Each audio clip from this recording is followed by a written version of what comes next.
میرا ہمیشہ کی طرح یہی پیغام ہے، یہی دعوت ہے، یہی سوچ ہے اور یہی آپ سے التجا ہے کہ اللہ کرے دین پھلے پھولے، ترقی کرے اور دین کا بول بالا ہو، دین پوری دنیا میں جرت اور بہادری کے ساتھ جائے۔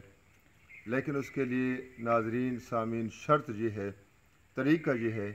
کہ جو بڑے لوگ ہیں، بڑے خاندان والے ہیں، اونچے خاندان والے ہیں اور ظاہری طور پر جن کو اللہ تعالیٰ نے ایک عزت اور شہرت دی ہے، یا یوں سمجھیں کہ جو زمیندار طبقہ ہے، جو جاگیردار طبقہ ہے، جن کا پیچھے ایک بیک گراؤنڈ ہے، جن کا معاشرے کے اندر نام ہے،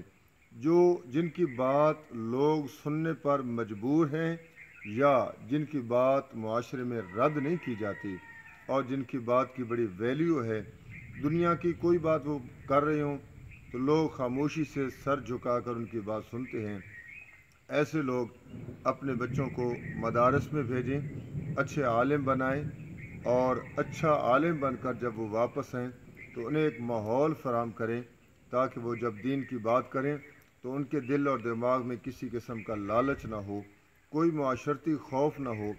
ذہنی طور پر ان میں کوئی دباؤ نہ ہو کہ میں تو فلاں قبیلے سے ہوں،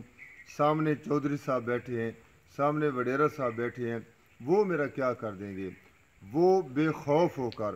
بے خطر ہو کر، بے لوث ہو کر اور بغیر کسی طمع کے